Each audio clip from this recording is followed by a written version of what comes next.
Some breaking news here from Thom Tillis, the Republican senator from North Carolina. He has just announced that he is not going to seek re-election in 2026. I'll just read you part of his statement here. He says it underscores the greatest form of hypocrisy in American politics. When people see independent thinking on the other side, they cheer. But those same people see independent thinking as coming from their side. They scorn, they ostracize, and even censure them. Now, I should note that Thom Tillis yesterday, he put out a statement and was one of the 2 Republican no's against proceeding to the big, beautiful bill. And you had President Trump absolutely torch him twice last night. There was one very long statement on Truth Social where he said, you know, he's grandstanding, argued that he wasn't really, helping the people of North Carolina. And then a little bit later, President Trump put out another statement saying he was going to be talking to people in the coming days about trying to engineer some sort of a primary challenge against Senator Tillis. It's only Monday, but it's already shaping up to be a bad week for the Republican Party. They're selling us, the American people, out to Donald Trump. And we're making it clear that their actions will have electoral consequences if they vote yes to upend millions of lives with this bill. Trump's budget bill is going so poorly for Republicans that their most vulnerable senator, who you just heard about, Thom Tillis of North Carolina, announced he will not be running for re-election in 2026. Tillis made his thoughts about the leader of his own party and this bill clear on the Senate floor last night. Let's watch. North Carolina's used the system. They're going to have to make it work. All right. So what do I tell 663,000 people in 2 years or 3 years when President Trump breaks his promise by pushing them off of Medicaid because the funding's not there anymore, guys? In the White House, senators advising the president are not telling him that the effect of this bill is to break a promise. Tillis was one of the few Republican senators voting with Democrats to stop Trump's awful budget. I'm Hannah Moldavan, Deputy Communications Director for the Democrats, and your host today. It's Monday, June 30th, and welcome to the Daily Blueprint.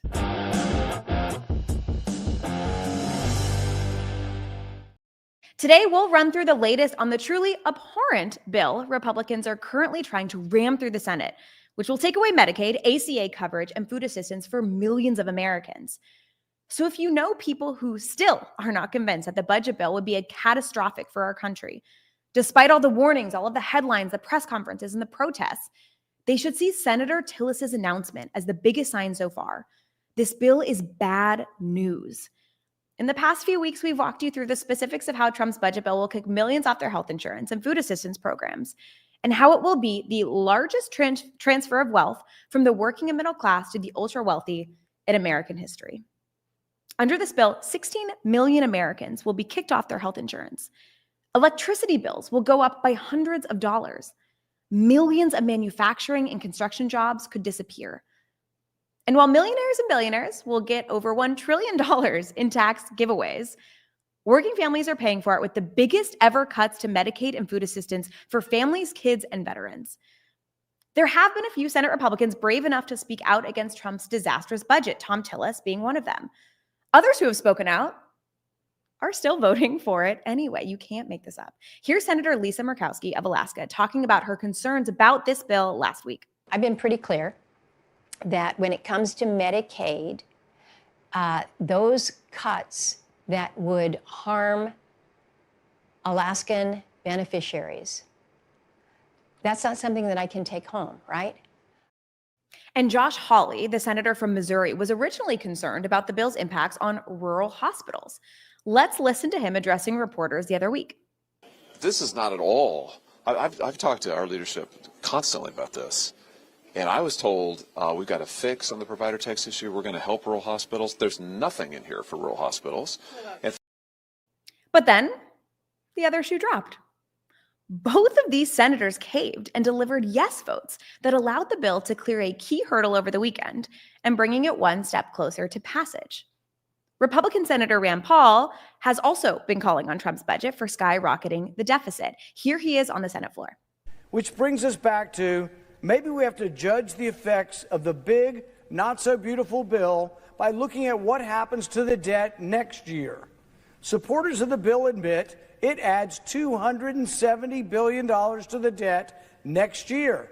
That's the only thing we know for certain. We don't know what happens in year 3, 4, 7, 8, 9, 10, but we know next year this bill will grow the deficit by $270 billion. In addition, the bill increases the debt ceiling by $5 trillion. What does that mean? That is an admission that they know they aren't controlling the deficit. They know that the ensuing years will add trillions more. If you're wondering what an increased deficit means, it would basically force working families to pay more for the next decade, while the ultra wealthy reap the benefits. But of course, Republicans don't want you to know that. But we're not taking this sitting down. Right now, Senate Democrats are deploying a Hail Mary blitz of amendments to trap Republicans in their own web of lies in what they call a vote-a-rama. We expect this could go all day, meaning Republicans may be voting on this bill in the early hours Tuesday morning. We'll keep you posted on those developments.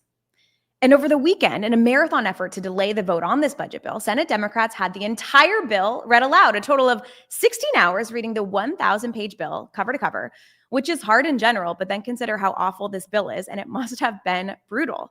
Here's what Senator Patty Murray had to say. Have you no shame?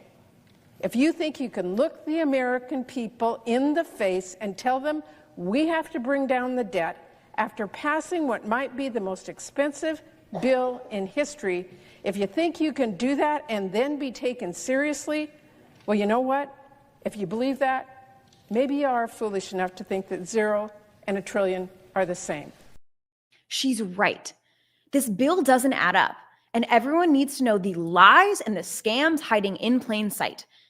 As Senator Ron Wyden explained, Republicans are going nuclear on our healthcare, our freedom, our democracy. They're just hiding behind DC jargon and Senate procedure. Everybody ought to understand this is the nuclear option. It's just hidden behind a whole lot of Washington, D.C. lingo. The only difference is instead of pressing a big nuclear button right at the beginning of the Congress, Republicans decided that they'd hide behind a cloak of Senate procedure and go nuclear for every individual bill they want to pass on party lines. And who will be left in the rubble once this Republican-created bomb explodes? Us, the American people. We will lose our healthcare. We will pay higher electric bills and struggle to put food on the table. While this might be discussed in rooms you're not allowed in Washington, D.C., this will affect all of us. The consequences are really dangerous with lasting repercussions.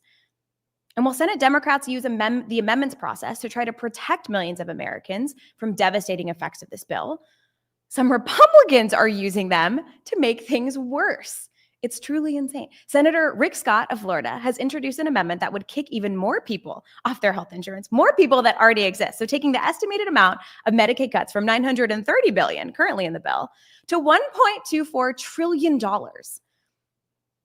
So in response to Republican attacks on our healthcare, we are launching at the DNC what we're calling Organizing Summer. It is one of the largest collective organizing pushes we've ever done, in partnership with a lot of Democratic organizations, with the Democratic Congressional Campaign Committee, the Democratic Senatorial Campaign Committee, the Democratic Governors Association, and the Association of State Democratic Committees. We know that when voters hear about Trump's disastrous budget, they'll vote Republicans out at the ballot box. That's why we'll be organizing in communities across the country to stand up against Trump. We'll be right there with you, hosting trainings, registering voters, and putting the pressure on Republicans in key gubernatorial, House, and Senate battlegrounds. Want to get involved in Organizing Summer? We want you to. To find an event near you, visit democrats.org/Take Action Organizing Summer. And as Senate Republicans ram through their disastrous budget bill, it's important to remind them that we'll vote them out for cutting programs like Medicaid and SNAP. Remember, you can and should just call Republican lawmakers up. When you do, tell them to vote no. Call their office or call them out online. This bill will hurt us, and we cannot afford to stay silent. If you live in a state with a Republican senator, text CALL to 43367. Thank you so much for joining us today for this episode of the Daily Blueprint. We'll be right here with you every day, 10 a.m. Eastern on the DNC's YouTube page. Until tomorrow.